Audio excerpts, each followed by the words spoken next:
असल में मैं जो है स्टूडेंट हूँ बीएस कंप्यूटर साइंस का, मेरा भी 7th सेमेस्टर चल रहा है। सही तो है। मेरा मतलब आगे आप अभी प्लान है पाकिस्तान में हैं? जी, जी 7th सेमेस्टर है मेरा बीएस कंप्यूटर साइंस। सही है। तो आगे जो है प्लान है मतलब यूरोप का ना, तो सही है। आपसे मतलब इसी बारे में डिस्कस करना था कि कौन-सी कंट्री जो है वो अच्छी होगी। मुझे अभी मतलब मैंने अपनी काफ़ी रिसर्च की है जर्मनी के बारे में और बेल्जियम के बारे में। सही है। तो लेकिन ये 3-4 दिन से आपको देख रहा हूँ तो माशाल्लाह आपका काफ़ी एक्सपीरियंस है। जी। तो इसी वजह से अपना आपसे पूछना है इस बारे में कि कौन-सी कंट्री अच्छी होगी और मतलब लाहे-अमल क्या करना है? ठीक हो गया। देखें, आप अभी 7वें में हैं, इसका मतलब है कि अगले जो हैं अब ये देखें कि अगले जो है ना, अगले मार्च में आपका जो है वो महल मुकम्मल हो जाएगा। जून 2026 जून जून 2026 2026 में। अब आपने क्या करना है जी, अभी से, आपने 2 चीज़ों का ध्यान रखना है। अगर तो आपका सीजीपीए जो है वो अभी आपको पता होगा, अभी आप कैलकुलेट कर सकते हैं कि अभी रफली आपको पता होगा कि अभी आपका सीजीपीए क्या आएगा।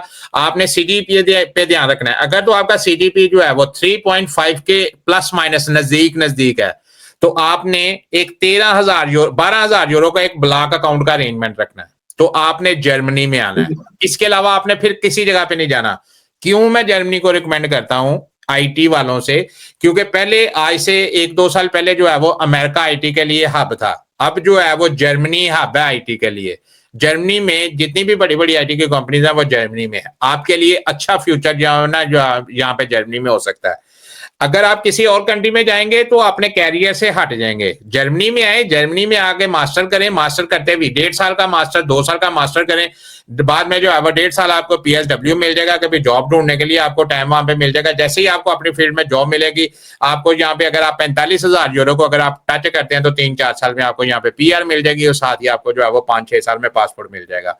यहाँ पे आईटी वालों के लिए बड़ी अपॉर्चुनिटीज है। और अगर अगर आपका जो है वो नंबर जो है वो कम आ जाते हैं, बेल्जियम में आपको किसी भी सूरत में रिकमेंड नहीं करूंगा। वहां पे आप प्राइवेट यूनिवर्सिटी में जाएंगे, 8-9 हजार यूरो जो है वो उसकी फीसिस है। वहां पे 8-9 हजार यूरो जो है वो आप वहां पे पूरा नहीं कर सकेंगे। अगर आपको पब्लिक यूनिवर्सिटी में, बेल्जियम में भी पब्लिक यूनिवर्सिटी में अगर आपको दाखिला मिल जाता है, फिर आपको वहां पे जाना चाहिए। क्यों? कि वही ब्लॉक अकाउंट आपने बेल्जियम में रखवाना है और वही ब्लॉक अकाउंट आप जर्मनी में रख के कर सकते हैं। अगर आपका जून में आपको रिजल्ट मिल जाना है तो सितंबर इनटेक के लिए आप एलिजिबल होंगे। आप जो है वो जैसे ही आपका एग्जाम देंगे, आप एग्जाम देके जो है वो वहां से जो है वो यूनिवर्सिटी से अपना सीजीपीए वाला लेटर निकलवा के डैड की वेबसाइट के ऊपर जाके आप अप्लाई करना शुरू कर दे। जैसे ही कोई यूनिवर्सिटी जो है वो आपको जो है वो रिकमेंडेशन लेटर देती है, अपना जो है वो सारा जो है वो तैयारी करके पेपर जो है वो उनको जमा करवाएं। सितंबर के इनटेक में आप यहाँ पे आ जाए। सही है सर। असल में बेसिकली मेरा जो सीजीपीए है वो 3.1 है और तो इसी वजह से मतलब मैं जो है बेल्जियम में मतलब अभी देख रहा हूँ उसमें जो पब्लिक यूनिवर्सिटीज़ हैं तो उनकी फीस जो है मतलब कहीं की जो है 2,000 यूरो है, 3,000 इस तरह। तो जी। मेरी सीजीपीए 3.5 से कम है बेसिकली ना, तो 3.1 है, तो मैं उस हिसाब से मतलब वो कर रहा हूँ। नासिर भाई, 2 चीजें होती हैं यूरोप में। जो बच्चे आते हैं ना, 2 चीजें होती हैं। देखें, रियलिस्टिक होके सोचें। आपने यहाँ पे पढ़ने के लिए आना है या सेटल्ड होने के लिए आना है? सर बिल्कुल पहले पढ़ेंगे उसके बाद मतलब जी। सेटलमेंट है ना, तो पहले आपको पढ़ना है ऐसे फिर मुल्क में सेटलमेंट है। पढ़ना चाहिए जहां पे सेटल होने के जो है वो चांसेस ज्यादा हों। अभी आप पाकिस्तान में बैठे हुए हैं, अभी आपके यहाँ पे दिमाग में ये चाह रहा है कि किसी ना किसी तरीके से मैं शंजन यूरोप में पहुंच जाऊं। अभी आपके दिमाग में ये, आपके अकेले नहीं है, जितने भी बच्चे मुझे देख रहे हैं उनके दिमाग में ये चीज अभी चल रही है कि भी मैंने जो है वो यूरोप पहुंच जाना है। मैं कहता हूं कि जो भी बच्चे जिनने ग्रेजुएशन कर लिया उसके लिए यूरोप आना कोई मुश्किल काम नहीं है। लेकिन यूरोप में आके ऐसे बच्चों के लिए सेटल्ड होना जो है वो मुश्किल है।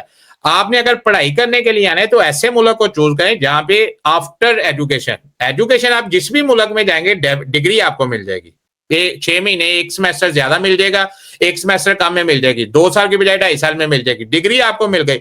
लेकिन अगर उस मुल्क में जॉब की अपॉर्चुनिटीज नहीं है तो आप सेटल कहां पे होंगे? आपने तो अपना जो 2-2.5 साल का टाइम है वो आपने वहां पे काम भी किया, पैसे भी कमाए, उसके बाद क्या करेंगे? तो ये बिल्कुल। चीजें जो है वो सोचने वाली हैं। इन